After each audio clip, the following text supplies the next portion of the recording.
Hello friends नमस्कार। आजिकार recipe कौन आपण मैंने जानी सारी थे तो से रेसिपी कौन कौन सब मसला आइटम दरकार आम ये देखी नवा। अदा लंका रसुण जीरा पियाज ब्लैक एंड व्हाइट पेपर किछि स्टार फ्लावर और लवंग आउ एठी किछि पियाज काटिक रखाई जो मसला कला बेले दरकार हम आउ किछि टमाटो मध्य छोट छोट पीस काटिक रखाई एवं एठी मु किछि आलू भी काटिक रखीदे जे कि बेसी बड़ नुहे बेसी छोट नुहे मीडियम साइज रो। चलतु एबे तेल गरम हो सारानी।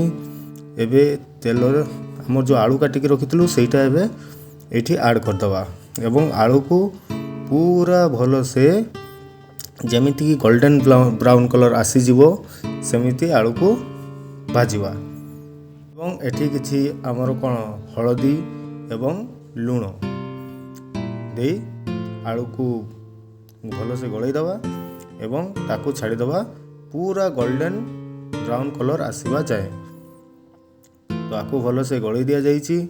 एबे आकू एमती मु रखी देइछि मझिरे मझिरे ताकू चलाउथिबे अल्प किछि समय मध्यरे आमर आलू एई कलर को आसीजिवो जोटा कि आमर परफेक्ट कलर को आछि ताकू एबे ओले दवा। एबे बनेबा कोन अंडा आमलेट। अंडा आमलेट पई किछि छोट छोट प्याज मु काटिकी रखी पकईछि। तो ସେଇଠି ଆମେ କ'ଣ କରିବା ଅଳ୍ପ ହଳଦୀ ଗୁଣ୍ଡ ଏବଂ ଅଳ୍ପ ଲୁଣ ଦେନ୍ କିଛି ପରିମାଣରେ ପୁରା ଅଳ୍ପ ଆମର ଗରମ ମସଲା ଏବଂ ମିଟ୍ ମସଲା ପକାଇ ସାରିଲା ପରେ ତାକୁ ଆମେ ଭଲସେ ଗୋଳେଇ ଦେବା। କାହିଁକି ନା अंडा पकई सारा आम सब पकड़ा टेड़ा टेड़ा जो रही जाए सी रही पूरा भल से मिसीज। तो आपको भल से गल सारापर आम एटी अंडा ऐड करवा। तो अंडा मु पकई देसी अंडा को भल से गलेबे 1 मिनिट रु 1.5 मिनिट जाए जमी पूरा भल से गलेबे जमी पूरा फेण बाहरी जीव। कारण जिते भल से गलेबे ऑमलेटा सेतिकी फुलिबो। देखंतु मु भल से गले देछि पूरा आमर ऑमलेट मिश्रणटा फेण हो जाइछि। एबे ऑमलेट करबा पे रेडी। आम तावारे ऑमलेट पकई देछि देखंतु। एबे देखिबे से केमिति फुली जीवो आउ टिके परे। देखंतु ऑमलेट टी पूरा बहुत भल आकार फुली जाइछि। एबे ताको काटी दवा। ताकू एबेले प्रोसेस रे काटी देबे छोट छोट पीस करिवे। तापरे पियाज तेल आमर गरम हो जाइछि आम तेल रे पियाज पकई देइछु। नेक्स्ट आकु आम मसला जमीती होबो ताकू ब्राउन कलर होबा जाय रखी दवा। किछि समय पर ब्राउन कलर आसी जाइछि एवं एठी एबे मसला ऐड कर दवा। मसला ऐड कर सारला परे सेठी आम किछि परिमाण रे अल्प परिमाण रे हळदी एवं लूण दे ताकू भल से गोळेई दवा।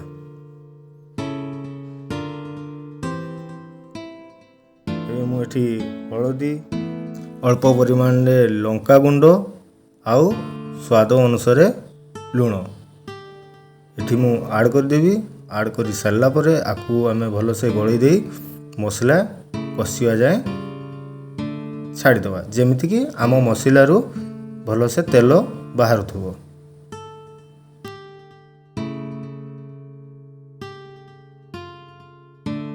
शाग मैंने देखो कुछ समय पर मसलारू तेल बाहर स्टार्ट हो जाइए। एठी आम से काटा होता बिलाती को ऐड करदवा एवं काटा होता बिलाती दे सारापर अल्प परिमाण रे आमर गरम मसला एवं मीट मसला ऐड करदवा जोटा कि आम तरकारी फ्लेवर टी भल आसवा पाई।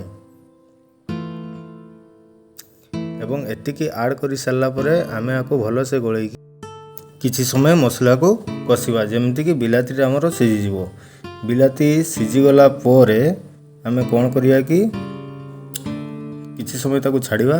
मसलाटा भल से पूरा हो गला परे आमे सेथिरे किछि पानी ऐड करिबा जोटा कि टिके भल से पानी देबे। काहेकि ना आमर आलू अछि आ ऑमलेट अछि तो आलू ऑमलेट निहाती आमर ग्रेवीटा को से पी जीवो।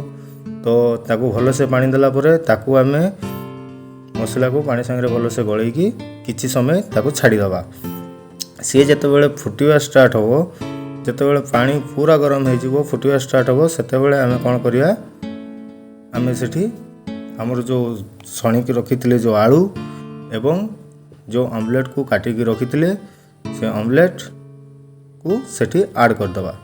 ଆଉ ଆଡ଼୍ କରିସାରିଲା ପରେ ପୁରା ହାଇ ଫ୍ଲେମ୍ ତାପରେ ରଖିବେନି,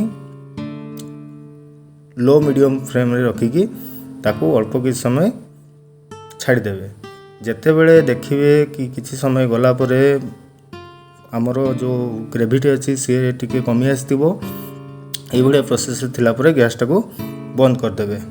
तापरे ताकू एमिति किसी समय रखिदेवे जहाँ एक्स्ट्रा पानी दिशुची सी सुखिकी पूरा रेडी हो जिवो। एबे आम रेसिपी टेस्ट करने पूरा रेडी। वीडियो टी पूरा देखिथिबारु धन्यवाद।